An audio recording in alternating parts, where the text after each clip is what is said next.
check him out. Check him out. Emulate him. Okay? I think he makes over 10 grand a month in YouTube AdSense. Plus selling 60, 70, 80 cars. I think he's the number 2 or 3 Corvette salesperson in the country. And why other salespeople don't do that, I'll never understand. You know, that's why I'm so impressed with you, Daniel.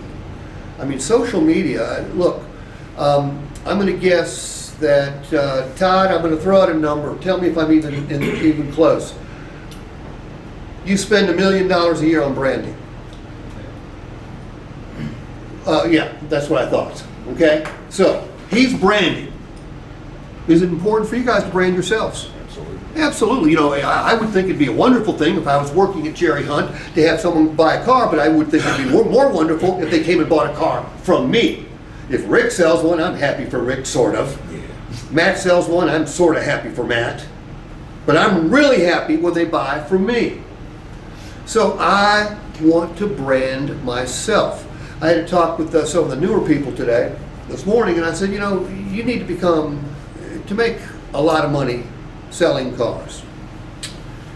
And you can, and I'm sure there's people at your store that do. Do you have anybody making 400 grand a year selling cars? I don't know. 400 grand, that's a lot of money. There are salespeople making $400,000 a year selling used cars. Okay? But what they don't do is show up to work and wait for someone to come in and buy a car. They may work the internet, but what they do is they create a clientele. Scott, I buy a car from you today. How many times over the next 12 months will you contact me? 6. Daniel, how many times will you contact me? At least 6. Matt? Danielle? Same. Ben? What do you say? How do you, what sort of message, let's say we're in month 6. I know you call me right after I buy it. I get that. But we're in month 6. What sort of message might I get from you? Harrell? Just checking on you, make sure it's okay, make sure you're gonna need service. And if something's wrong, take care. Daniel? I would say it's been about 6 months since you purchased from us. I'm just calling to make sure that you still love your vehicle. If you know anybody that needs a vehicle, you know I take care of you. Send them my way, I'll take care of them just like I did you. That's pretty much it. Okay. Matt? I would make, at that point, if I would just make it personable. Again, calling in to check on them, see how everything's going, see if they need anything that could possibly help out with, and of course, ask for referrals. Okay. I'm going to suggest you guys are contacting your customers about half the number of times you need to contact them. Survey says 100 people that bought a car a year ago, what percentage remember their salesperson's name? It's very low. 8, 9, 10, 11. I've seen as high as 12, as low as 8. Average price of a used car is 24 grand. I spent 24 grand with you. I don't remember who the shit I spent it with. Yeah, I mean, that's terrible. I told a story this morning about Tom, and I was doing a seminar at their store, and he was obnoxious. And I don't mind obnoxious because some people say I'm obnoxious. But if you're selling 8 cars a month and you're obnoxious, I'm going to toast you. So I'm in their sales meeting room, and I look up on the board. This is a February board, a final count. I check his name out to see how many cars a month he's selling, and the number that's by his name doesn't make any sense. So I leave him alone. At the end of the day, I'm talking to the GM of the dealer, and I say, hey, your boy handful, but he needs what you have. He needs to improve his grosses. I said, how many cars does he sell? They said, well, he averaged 57 a month last year. I said, he sold 57 cars last year? They said, no. He averaged 57 retail units a month. I said, he's a fleet guy? No. Internet guy? No. He does 12 to 15 new, and about the rest of them are used. They said he made $459,000 in this must have been 2018. So when I run across somebody like that, I want to know what they do. So I went over to the used car building after the seminar and knocked on the little glass window and asked if I could come in. He was very, very, very accommodating. I said, Tom, tell me how you do it. He goes, well, I don't do it the way you people teach it.